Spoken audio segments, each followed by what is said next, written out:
Good evening, or whatever time it is where you happen to be at this time. I want to let you know today we're going to have some graphic material on here in forms of a mutilated animal. And so if that is not suitable for your stomach, how about a cognac or whatever you need at that time. The opening shot was actually from a photograph that a family member of mine took. They were up on Mount Rainier and just happened to run into something that was taken off. Originally it was thought to be a sign, but in the meantime we've looked at it a little closer and examined it, and it was definitely not a sign. And a friend that you've met, Kanashiba-san, was on a bus going east of the mountain and saw it take off. So that's our opening shot from somewhere at Mount Rainier. A few weeks ago, we had a friend visiting us. He pretty much traveled the world. His name is, we call him Fox, but his name is Chris, and he was really nice enough to come back and visit us with us again. One of the things that we thought we would talk to you about today, some of the mutual friends that we have, and that's how we're going to take you from frequencies to secret projects to a mutilated cow. And our friend Tim Clarkson will be real pleased with this one because it is so genuine. So enjoy. So I'm going to introduce you again to Fox. Chris, how are you? I'm fine, thank you, Lee. Do you have a nice journey back here? I had a very nice journey. The weather was different today. Sun was shining, and there's not a lot of sun here in Washington, but when it shines, it shines. It catches the colors, and it's beautiful. That's like everything we do. We either do or we don't. And that's why today's show's name is named Ready or Not. So whether you're into it or believe it or not, it's going to rain on your parade either way you go. How's that? Yeah. That's right. We have lots of inserts. I need to set up for that. We have mutual friends in Grand Junction. That's right. We have a friend named Tim. We have a friend named Tim, and Tim was the driving force behind my being out here, and I'd just like to mention Tim down there in Grand Junction to thank him very much for the faith in having me out here. And without Tim, then I would not be sat here with Lillian right now, so thank you, Tim. Without Tim, I wouldn't be sitting here. And I want to comment on something. If you hear some noises, we have noises again, and I'm not really sure who's walking on the roof at this tall building, so that's not unusual. Can you hear that? I can hear that. I wish they'd come down here and make themselves more clear in front of the cameras. It'll never happen, because then we we could prove what we're talking about here. Well, anyway, and on top of that, we have another friend, and I've been teasing you with Bill Ramsey. Bill Ramsey is the gentleman that has the equipment that measures the frequency in Earth's atmosphere and space itself. And going with the flow, as flow has it, Mr. Bill Ramsey was not available for the interview that I promised you, so we pulled a quickie. And we substituted Bill Ramsey for John Hutchinson. And you had never heard of John Hutchinson before? I'd heard of him, and only while being out here was I able to. I have not been lucky enough yet to meet him. I wish to meet with him very much one day. Mm-hmm. The sooner the better. And I was aware of him and some of the work that he's doing, and I think together with Bill Ramsey is from Grand Junction, Colorado. John Hutchinson is in Vancouver, Canada. Mm-hmm. And John Hutchinson was recently arrested. Mm-hmm. Yeah, I want to take it from there because I have it in writing. Okay. Okay. Arrested, what a cliffhanger here. So let me tell the arrested part and then please continue. I'm sorry. We get real carried away. We get real fired up here and we just talk over each other. Go ahead. We're too busy listening to the noises on the roof. That too, yeah. Yes. Where were we? Yes, Bill Ramsey in Grand Junction, as Lillian told, is doing a lot of work with gravity sound waves. Now, this is all about frequency vibration, in that everything vibrates, the universe vibrates, the planets vibrate, the universes vibrate, we vibrate. Everything vibrates. The studio vibrates. Studio vibrates. Yeah. Of course, vibration causes sound. Now, sound is perceived differently by different people, and of course, animals have they're tuned into a different frequency. We know that before earthquakes happen, that many animals will show strange behavior, and many days before an earthquake will happen. And all of us, we perceive those frequencies differently. That's right. I want to remind the friends that we did cover, we had a frequency show. It was called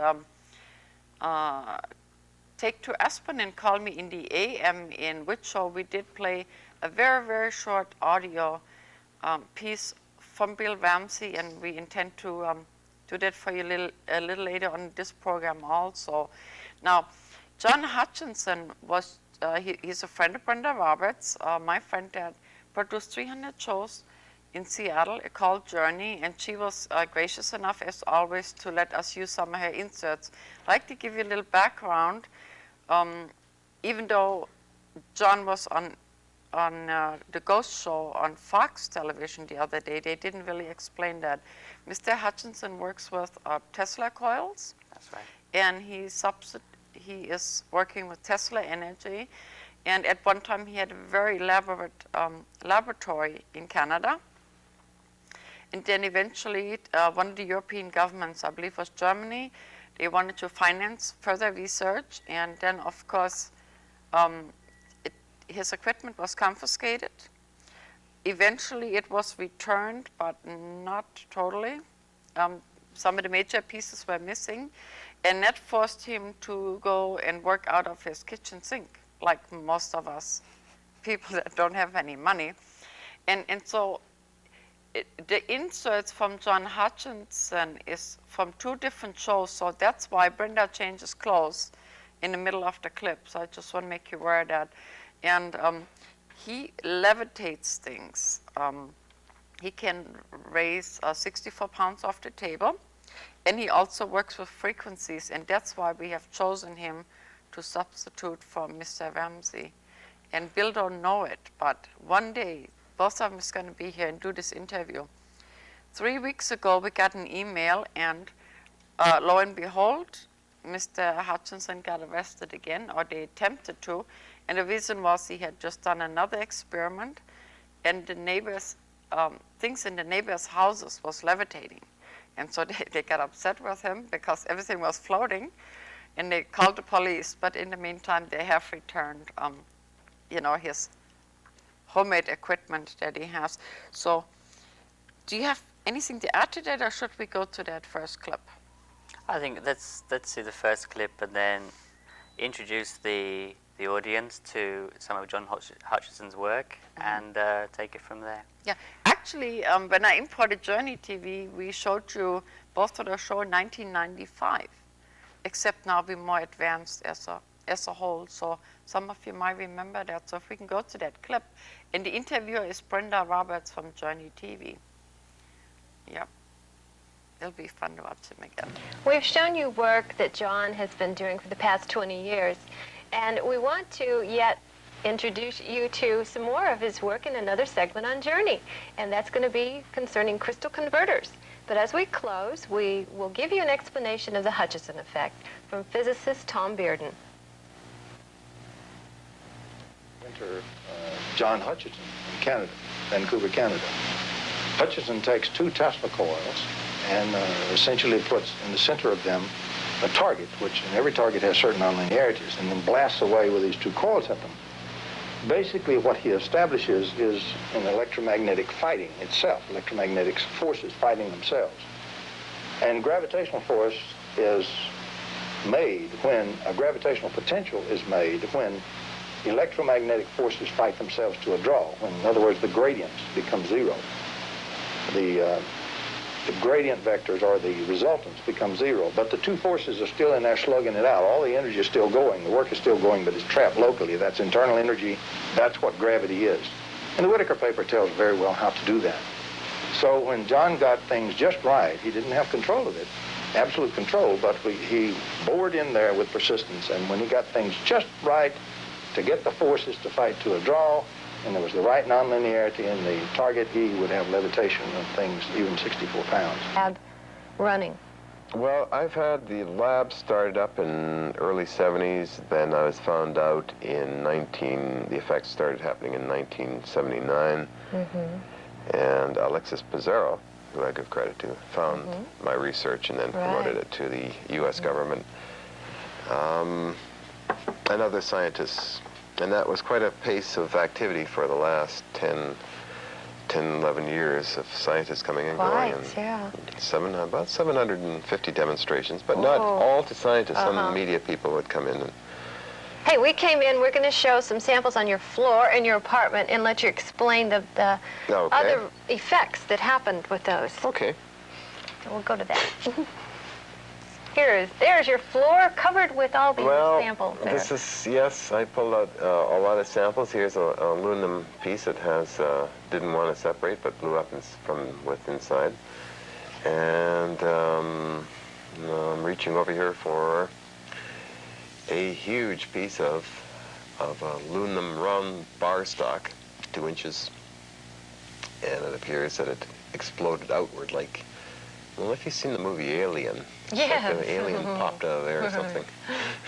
It's a crude way of putting it, but... many different effects, from the jelly molding, shaking, to pulling apart, to almost disintegrating, huh? To disintegration. And then some of, like you observed before, and it was tested. Now, what happened here? So I'm demonstrating what they call a large-scale monopole. As called by the scientific community, and one end of this is highly magnetic, and the other end is just zero. There's nothing on it. So that was one of the effects after being in your target zone. Yes, written up in Extraordinary Physics by Thomas E. Bearden, and large-scale monopolar activity. And you can explain all the different metals and plastics and everything that, you know, you've experimented on. All right. That sounds good. Well, here we have, the first test was an ordinary empty milk crate. It takes off in a bit of an arc. This is about 1988 time period, when I had about 5 effects per hour. Just flies off, yeah. right. Here we have Whoa. 2 things going off at one time. We have now a wooden bowl and a small tool or some kind on the other side there that... So if we watch on the left, that tool's going to fly away, isn't it? Yeah. Oh, there's a bowl first. There's a bowl. Oh, well, okay, there's a sheet of plastic, a blue plastic object there, about 1/8 of an inch thick, and it eventually takes off. And we have some foam and plastic material, an empty vitamin bottle. He takes off, and there he goes. Lift off, as Jack Houck would say. And we got a wrench. Oh, that's a wrench. And yeah, that's a wrench. Pretty heavy. Yep. Yeah, there it goes. It flies away like it's just a feather. Here we have some stainless steel bars that sort of rubbery and almost lifting off. This one is just wiggling around a little bit like a snake looking at you. No, he wants to take off. What do you think is going on? Is it being attracted or pulled by something? It's interdimensional. And here we have water. Now, we would assume this is boiling, but there's no heat, is there? No, and it's also in a wooden bowl and also on a wooden plank, as I recall, this experiment. So this would be just the effect of the water itself, the molecules interacting. Huh? Yeah. But we'll repeat again, there's been no heat, nothing gets hot, it does not boil, or... You can see no steam coming off of it. Right. Because even the metal never exhibits any heat, does it? No, it's cold.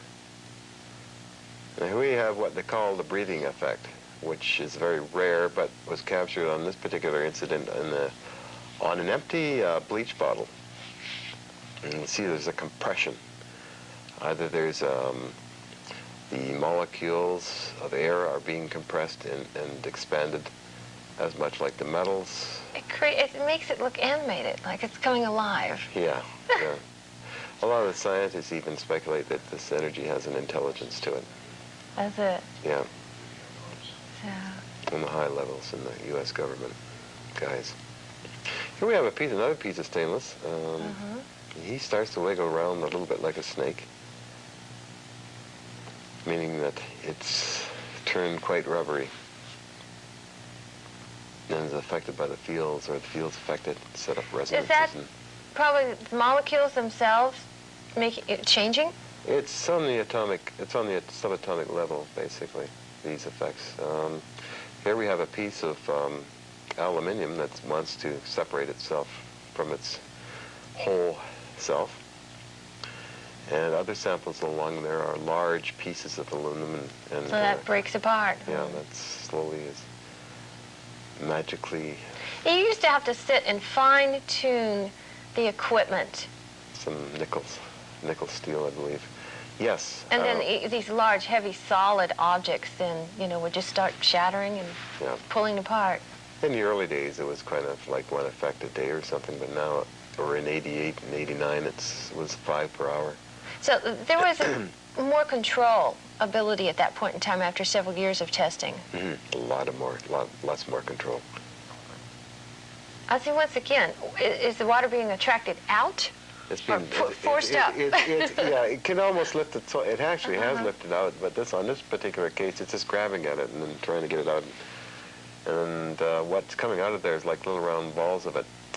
Here's a huge piece of tin foil, and when it takes off, I believe there's a set of lamps sitting on the table, and the light bulb will go out too. Just crawls out of there and takes off. So there's a light bulb in that carton on the left. There's an empty bucket I decided to put on the test table. You might get drenched if you put water in, and there goes the light bulb right out of the carton. Yeah. Now we get into yogurt. We're getting desperate for samples, so we're going You'll try anything. to lab refrigerator and then put this stuff out. I believe it was a Frosty.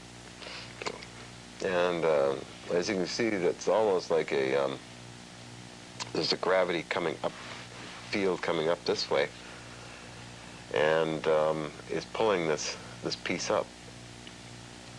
And it's interesting because eventually it takes the whole cup along with it. As you can Is see, the idea that this target area has its own field then going on within it? and sometimes samples will join together.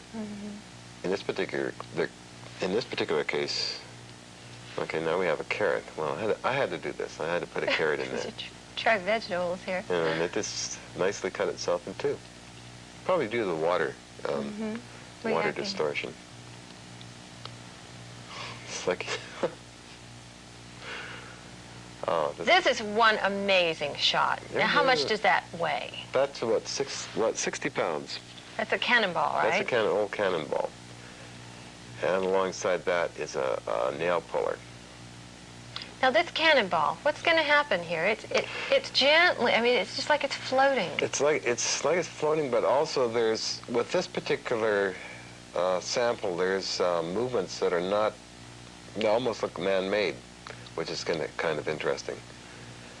As if the field was actually the field would go out, and there was some kind of intelligence behind it, or a little man behind there with a stick welded on to the cannonball. But see, it turns. It'll turn this way on its axis, and it'll turn the opposite way. So it's not really consistent. It's fairly erratic in its movements, isn't it? Very much so. It doesn't seem to conform to the other test samples. But it was fascinating, and as you see, there's no camera jiggling. I had to put it down. So the camera is sitting still. Oh, it's sitting still in this one, except for a few shots. But you're getting into weight like that, it gets dangerous. So we had, I think it was a 1,000-pound transformer, go off about an inch off the ground and went back down and shook the foundations. But oh, there that goes. He took off. He took a while, but then when he went fast. Yeah, right up. Gee. No, the cannonball is still wobbling around there. And then it turns a little faster. But you see, the funny part about this is that it even stops and reverses its movements. Whereas if it was out in zero gravity, if it would just be going like this, very slowly. Yeah, But here it goes from one side to the other. Yeah. It reverses itself. It's like it's a lot of well, probably a lot of interference. Van Hutchinson from Canada, and he has visited you again. It's really amazing what we can do. And so what it is, one of the other things, we have an echo. How about that? It's just one of those strange days. So to show you what things can be done with anti-gravity and frequencies, because that's what he combines. So would you like to tell a little bit about your visit to Bill's house?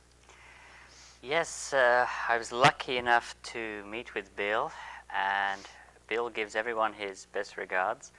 He's unable to be here because he's traveling. In Florida. He's traveling to Florida, yes. Very, very interesting man, and his work is very much in line with that of John Hutchinson's. Although, as we mentioned earlier, Bill is, well, in his house actually he has an array of receivers which receive a live flow of incoming information from the world and universe around us. I called it noise, and he was very upset about that. It was music. Lillian calls it noise, and it's to give you an idea of the noise. It's not white noise. It's a very, very low frequency sound, which some people describe as, if you like, glass cutting into the head. We'll play some after a while. Good. So the viewers out there will hear some of it. Yeah. See, now I cannot even go close to Bill's house. Well, you see, you're on a different level. On a different frequency. Different That's frequency. The whole thing. Different frequency.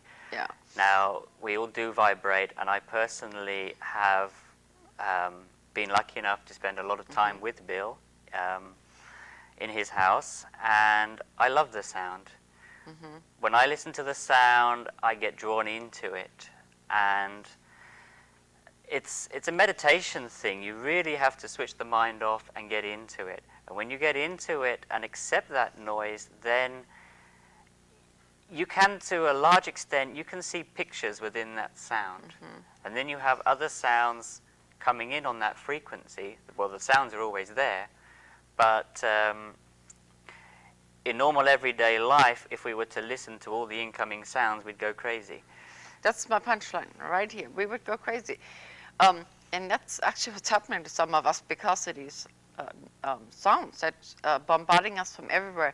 Now, the next clip I like to set up for is also with Brenda Roberts, and that is part of the show that she produced, where they talk about frequencies. And then at the end of that clip, you will show some of the equipment that Mr. Hutchinson has left because, like we said, they took so much of it. And it's pretty much what the equipment that Mr. Ramsey works with. So you can put a sort of picture on that. So if we could go to that clip right now, and so the friends can get a general idea about, what that looks like. Small unit that's actually got a voltmeter on there. Crystalline structure in crystals and minerals. We use quartz crystals in watches and in computers and all sorts of applications, don't we? Quartz itself was used in radio as for fine frequencies because it vibrates. You have to excite it for it to vibrate, and it's called the piezoelectric effect. But you want to tune your interest to what they call self-reactive materials. One prime example of that is barium titanate. That is self-reactive material and has ferromagnetic properties and piezoelectric properties. And so we're discovering even the minerals and the rocks around us are are vibrating. They're like alive, aren't they? Yeah, everything's alive. Everything is in motion. Townsend Brown of Stanford University was able to draw voltage from rocks. Through computer controls, can actually be used to rearrange the genetic code. Applications like that are already going on in the United States at MDI and other locations in California. Well, does that indicate that our bodies have a certain electrical magnetic charge to them? Oh yeah, even in our brain there's what they call weak nucleic acids, which are magnetic and have magnetic properties. So applying a certain frequency may then interact with our own frequency and maybe help balance something out that's like gone askew? Yeah, that's true. That either can balance what is out askew, rearrange the electrobiochemistry of a person, or if it's used in dangerous ways, can actually cause people to be agitated, nervous, and have mental breakdowns. Now they're determining two certain frequencies do that. They are agitating even though we can't even hear them or sense that they're occurring. They're there nonetheless. They're invisible. They're invisible basically from ELF into microwaves. And a prime example of a microwave antenna is a pine needle. The simple pine needle resonates to the stuff coming from space, and this is not healthy for our trees, and not healthy for us. Certain that would parts of us, bombard those trees and start shaking the pine needles off? Oh, it interferes with the electrobiochemistry of the trees. Tree's growth itself? And their communications between the trees, their communications through pheromones and that. Within our cells, we have areas that are agitated by microwave energy. Prime example is all the cell phone use of people getting tumors in the brain and that. But still, perhaps it's not really good for our bodies to be interacting with machines too much, huh? No, unless you're in a healthy range of frequencies. And there is a healthy range of frequencies, and so that might imply assisting us if we're in a disease state, which is probably an unhealthy range of frequency. Or you could actually tune on a signal generator a very fine frequency for a particular virus, as done by Dr. Royal Rife in the 1930s. Isn't it amazing that this work has been going on for so many years and it continues to pop up, but hopefully it's popping up now and it's going to hang around and finally be usable. It seems so more and more in this day and age that the recognition of these force fields and electromagnetics and electrostatics and magnetic fields are indeed applicable to curing many health problems. Well, of course, my apartment is and here you are. Well, now I'm explaining some of the receivers I use for monitoring signals out in the environment. I think we're not in general aware of how much signals are all around us. As you're pointing out with all this equipment, what are the range of signals out there that we're constantly surrounded by?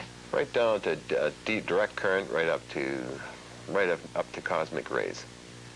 Right up to the cosmic ray. So I have here a fair collection of equipment that can monitor each section of this as... so is there a lot of activity going on? Yep. So when you flip those switches on and you're just seeing all sorts of waves, right? All the way up, continuous from 0 up to way into the gigahertz, right up into the cosmic rays. And then when I need getting that high in cosmic radiation, then I have to resort to Geiger counters to collect that kind of information, and with X-rays, then again other special equipments. And there's one piece there that goes up to 44 gigahertz from 10 megacycles. And that covers that section of the electromagnetic spectrum.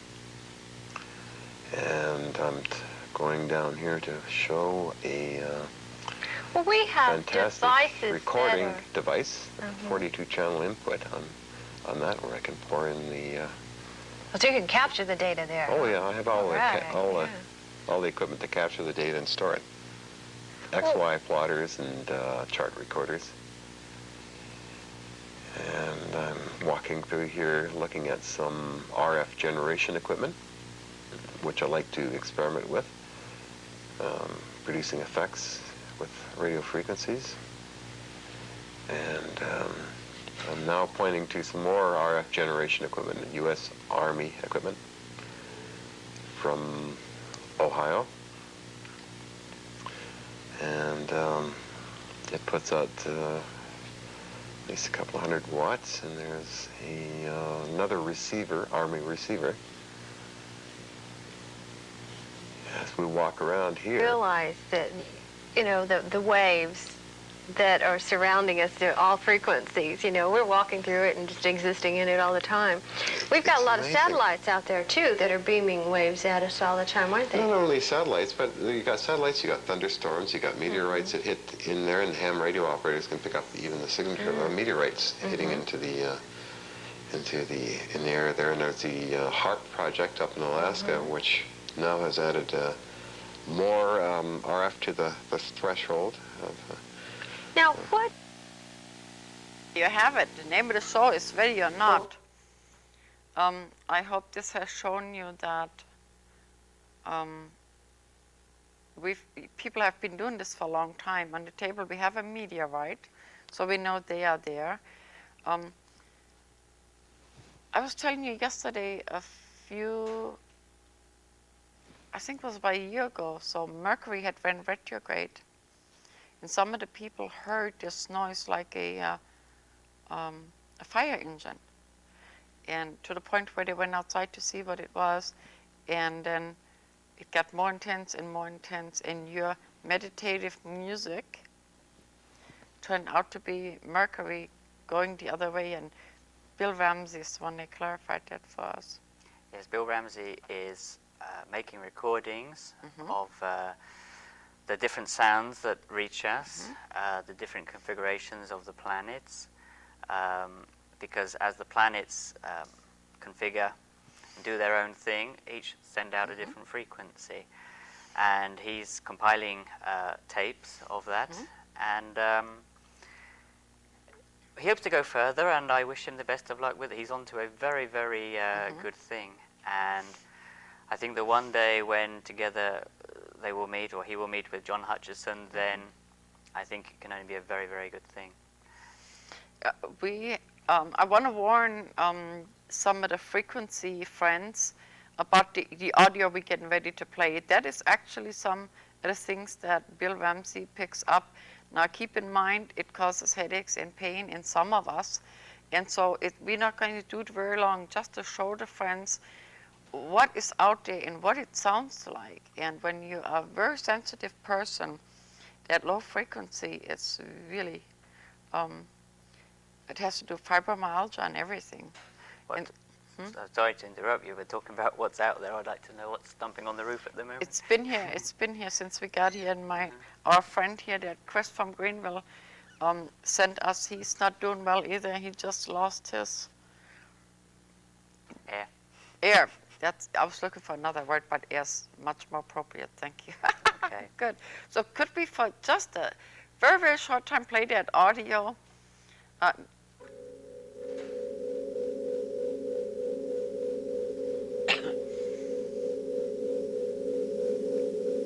You hear that?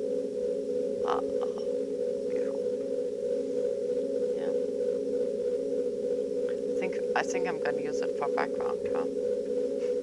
Really? Yeah. Got a friend here. Yeah. And then somewhere along the line it changes. It changes frequencies and goes to something totally different. That's a beautiful sound. You really have to listen to it carefully. Yeah, and it's really wonderful that, you know, it works for some people. And I guess that's why we have a yin and a yang. It just flipped. It just flipped. See, if I remember correctly, that is part of what the Pleiades put out. That's right. Am I right with that? You are correct with that. And as I said earlier, in order to appreciate the sound, you really have to close your mind off to the outside sounds. When you have a confliction of resonance, then that alters the sound. And when I listen to this, as I think many of the viewers perhaps will find, you can get drawn into it, and it's very strange, and this is a universal sound. Right now, I don't have a mind because I can feel it leaving. Yeah. Lillian's very, very sensitive to this. Sensitive, yeah. I hear flies on the wall. She was actually staying with Bill for a while, and as 2 hours. 2 hours? Yes, and he shut everything down for me. Okay. He did. Okay. When I was with him, he said, "Oh, Lillian, she didn't like the sound at all." Yeah. So Animals. I know I couldn't play it for my cat either. But the thing is here, these are the things that bombard the earth on a constant basis, and I think that's why we have so many painful joints and heart palpitations and things like that. And there's actually a couple of us. Oh, he's gonna do it again. Well, what do you know? Lillian's gonna go crazy. Oh yeah, pretty soon I'm gonna lose it, but that's okay. So just in case they missed it the first time. It's sort of bothering me. Maybe we need to quit now. Oh, this is have fun with me today. But you've been learning a lot of things since you came to visit, haven't you? I've been learning very many things, both from yourself and the other people that I have been lucky enough to meet while being out here. And life goes on, and life is a journey, and it is interesting to meet the people along the way. To be out here in the United States is kind of strange for me. Yeah, I've been here 30 years and I still go to culture shock on a regular basis. Well, I've been here just 2 months now, and the whole style of life, the people, everything is a lot different. Now, I'm from Europe, and and don't get the wrong idea, I'm not saying one is better than the other, I'm just making a comparison. Different. They're different. Europe is full of many differing countries, different languages, of course, different religions, and different belief systems. And here in the States, it's a pretty young country still, and I get the impression that out here people are still trying to find their feet. What do I mean by that? Well, yeah, what do you mean by that? what I mean by that is culture is ingrained in all of us. And culture forms a large part of our belief systems, be it by choice or not. Now, we cannot get away from the country to which we belong. And yeah, but some of us belong to nobody. some of us belong to nobody. Right? And we are still trying to find our identity. And that is what makes life so very interesting. I wanted to return to this, the sounds that we just heard, in that there are now military applications for this. There's a lot of research being done. We all know of microwave energy, and the research being done now, a lot of which, of course, is secret, as are so many things out here. Well, this energy is being used as pulse waves, which, when directed at an object, is able to disintegrate that object. So we are now at the extent where we are able to destroy satellites by sending pulse wave energy out to those satellites, which in the old days, so to speak, if we wanted to destroy something in the Earth's atmosphere or out in space, the popular thinking was to send a missile up there. Well, we can send missiles up there, but those missiles can be shot down. And try shooting down a sound wave. That's very correct. The friends are familiar with Project Hobbs in Alaska. We have Project Woodpecker closer to us, and this is being taped in Washington State. So Oregon is not too far from here. No, it's a stone's throw away. And then, of course, there's a lot of information available from the internet. That's right. You can go to my webpage, and some of those, some of the links are there We have books here on the table, the Serious Mystery and the Pleiadian Mission. Those are, I believe I believe the Serious Mystery is not channeled. It's what I mean by channeled. Channeled is when someone gives you the information to write down from a telepathic point of view. And I think there's a very many historical facts in this book. The Pleiadian Mission is written by Randolph Winters, and Elena Smith has several shows with Randy here, and he documented the Billy Meyer story from Switzerland. That's right. And he's a gentleman that was in contact with the Pleiades and has thousands of pictures of aircrafts. I've actually, there are many books on the market, as you all know, and the whole market out there is swamped with a lot of literature, and as Lillian told, the internet, without saying, is full of information. But can we believe that information?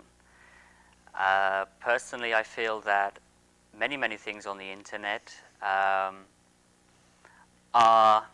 is not the real truth. There's a lot of disinformation out there. And so when we're walking through life, then we have to keep the balance of mind. Now, it's very easy. I can say I was speaking with our cameraman yesterday, and he was talking about this exactly, in that we all have a path in life. That's right. And if we go off that tangent, there are things along the way that take us off that path. And it is good to have a direction in life, or to have a goal. And we all get diverted along the way. And as I mentioned in the last show we had, there are signposts out there. So whether we decide to follow them or not is pretty much up to us. Yeah, that's correct. And then a lot of this can be applied to a spiritual level. And well, let's get away from the comfort of the spiritual level for a minute here, if you will. At the beginning of the show, we had mentioned that we would have a little graphic material in here. And in fact, it is you that ended up in an area on public lands. That's right. I'll let you tell that story. We're going to play this insert without audio, so you can talk right through it. And I want to warn you, it is graphic. It shows a mutilated animal. Jim Clarkson and I, we told you about the horse that was local, and but it is so precise. So we want to go there first, and then eventually get back into the comfort zone here. So if we can have that insert without audio, then you can explain Okay. the whole thing. There we go. Here we were in Utah, and as Lily mentioned, we were on public land, this being of great importance because when you are in a military area, if you are to go over that the fence, then many horrible things could happen to you. Now, we'd climbed a mountain, and overlooking this area, you can see our truck just parked outside. They did. Lillian did not. Lillian did not, but we were there for 1 hour, and there was no sign of life available. And I was thinking everyone was at lunch. But if you look closely, I think you might just see it coming into view now. Yep. Here comes the black vehicle. And at this point, we picked it up from a distance coming towards us, and we put two and two together and started rapidly to descend the small mountain that we'd climbed. While not knowing what the outcome was going to be, so to speak. Now, here we were being watched. We were watching them, they were watching us. And it was an interesting moment. This is a cow. Now, the cattle mutilations I'll speak a little bit about just afterwards. But this cow we found some maybe 5 miles from that scene. If you look at the jaw, there's a open fracture here on the top of the jaw. The skin is cut around the jaw in a very straight line. Yeah, like a laser cut. Like a laser. And try telling me that's scavengers. No, it's not. It's not. There you can see the holes clearly where the teeth have been removed. This is very common in the animal mutilation cases. That carcass is covered. The white stuff is where the birds did their job, so to speak. And that was a very interesting. Thing to come across. Yeah. Now, when Jim Clarkson and I covered that, one of the things is that it occurs in, actually there's 3 locations where this occurs. There's pickup in the actual place where. Yes. What happens is that it's not only cows but horses, cats, dogs. Right. Yeah, we had a horse. People also. It does happen to people. I have seen pictures of when this has happened to people. And what is happening is debatable. And these animals are taken. There are eyewitness reports to this. And they are found with no footprints around the body. That's right. Now, many of these animals are many are missing genitalia, and also tongues. Eyes are taken out also, and as was not just eyes, the whole eye socket. That's right. The whole eye socket is actually cored around. That's right. Also, skin is cut from those animals, from the jaw area, and from various parts of the body, showing no signs of burning. This is using technology which we're told we're not in possession of this, but the real technology is out there. We are actually I believe, some 30 to 40 years behind the real technology that exists. So that's something else completely, though. Now, I'm not even sure if that was you. So correct me if I'm wrong. At one time you worked for a mortuary, am I correct? Again? At one time you worked for a mortuary, am I correct? Well, yes or no? No, I didn't work for a mortuary. I was always interested in pathology, in forensic pathology. That's what it was. Now, so in your opinion, based on that, now when we find these animals somewhere, there is no, I can't say that word. That's why I asked you. What is called you're the English teacher. Metamorphosis? Thank you. Is that the word? No, metamorphosis is, we use that with pupae when it turns into a butterfly. Let's say it's a transition phase. No, that's when rigor mortis. Is that? Yeah, rigor mortis. That's what I mean. I'm a foreigner. Not to worry. Yeah, rigor mortis, the stiffening of. But it's not present, no? It's not present, and these animals show normally, regarding on conditions, of course, there is putrefaction, or use another word, decomposition, where the body breaks down. It is broken down by heat, insect activity. Maggots are very, very quick in dissolving carcasses. Now, this animal that we found, along with the hundreds, thousands of other cases out there, show no real signs of decomposition. Yeah. Now, Lillian, perhaps on a program in the past, I believe, mentioned something about the fish in the pond. Did you mention that in the past? Yeah, we've sort of covered that, but that was totally different. That was totally different. Okay, well, there are strange things going on out there. These animals also are found without fluids in the body, and they do exhibit signs of being dropped from a height. And they are being taken, genetic material is being taken from them. Again, that's not only animals. There are thousands and thousands of missing children every year. And, you know, we can account for a large number of these children, but there are many secret things going on. Maybe. Yeah, I'm glad you added that. We don't want to put out there that our children are being taken. That's not what we meant. No, I didn't mean to scare anyone.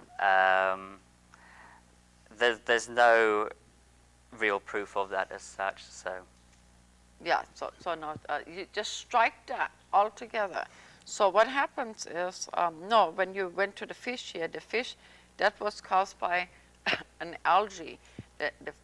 There was a sighting, and the fish got, the cause of death was a microwave energy that heated the water in the pond, and at a higher level of activity in some algae.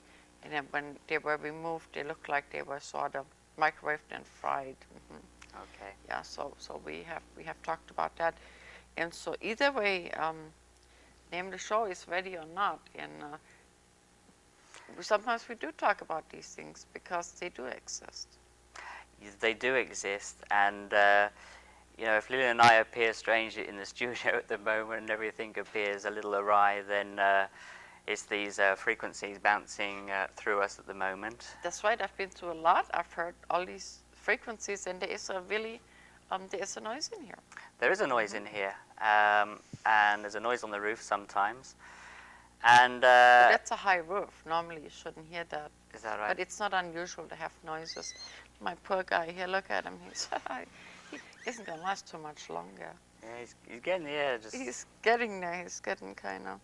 But there are strange frequencies at the moment that are going on. Well, you have a meteorite in front of you, so these are all conflicting frequencies bouncing back and forth here.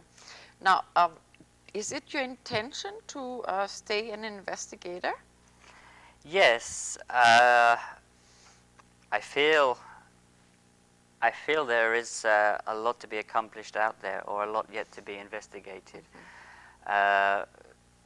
When we talk about, for example, UFOs, the knowledge we have about what is happening at the moment, I say the knowledge as common people. I'm sure there are people out there that know or are privy to a lot more information than us. But we are still scratching the surface as to what is really happening. There is a little county in Illinois that is, in the year 2000, putting on their ballot for people to vote whether they really want to be informed by the alien issue or not. And I think that's really a breakthrough that, you know, it doesn't mean we're going to find out anything, but when you travel in the circles that we do, nothing is really impossible, you know. Nothing is impossible. So I'm losing thoughts here sometimes. These vibrations are getting to me, but nothing is impossible. And returning back to the UFO thing, I'd like to know where it is all leading, and that we talk about the truth being out there. Well, fine, but can we handle the truth? Which could perhaps be why, let's say, that a lot of information is kept secret there, the real truth. Well, your generation inherited this whole thing, you know, and they're looking to dump it.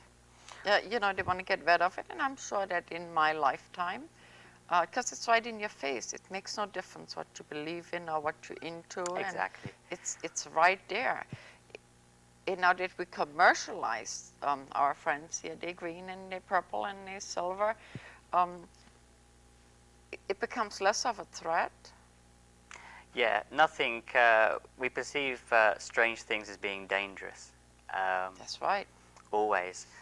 And these things, I'm not saying some of them are not dangerous. These are friends here, are purple in color. It doesn't matter, maybe some of them are purple. We just haven't seen them as purple yet. But there's good and bad everywhere. That's right. The universe is set up on negative and positive. Negative and positive. The positive vibrations, the negative vibrations. This guy's not doing so good. Poor guy. I'm just going to get him by the throat. Right, he's getting tight. He's getting, I know, see. getting hot under the studio lights. You see, these things, they're not used to being in studios under lights. Perhaps that's why they're being kept underground at the moment. So you're going to stay in the Washington area for a few days? Yes, I'll stay in the Washington area for a few days. And for the friends that need to get a hold of you, be okay to go to my webpage? It'd be fine, thank you very much. if anyone was to reach me, I'd be surprised, but thank you if you would be so kind, and please feel free to reach me through Lillian. Thank you for that, Lillian. Now, when we talked about energy shifts, we just have a very few couple of minutes left here. What is your impression of the energy per se in Washington State and the Colorado area where you were? Because, like we both believe, there are some underground facilities in that area. So, can you perceive the difference there? I can perceive a difference there. Certainly, the vibrations, Grand Junction, Colorado, are on a different frequency to the vibrations here in Washington. Partly due to the fact that here in Washington State, you know, we have Mount St. Helens not so far away, or what remains of it. Yeah. And there is a lot of volcanic activity, or lava flows just under our feet at the moment, which of course has a large influence on the vibrations we perceive. And those vibrations do interact with us and do interact with everything around us. Everything vibrates. If we look at a solid object, we perceive it as being solid, but that object is made of atoms. And the electrons, neutrons inside those atoms, they're vibrating. Everything is vibrating. So nothing is as solid or as real as perhaps it seems. Yes, sometimes nothing seems real. Sometimes we don't know where we are, because we refer back to the time jumper, and that's my cliffhanger here. We will go to another time traveling show here in just a few weeks. In the meantime, I hope we shed a little light. Actually, it's more a reminder than anything that some of those things do exist, and ready or not, they just part of our lives, and doesn't mean you're going to run into animals like that or anything. But give us a call. Have a safe trip, and we'll see you again. Thank you very much. Bye. Goodbye. Then.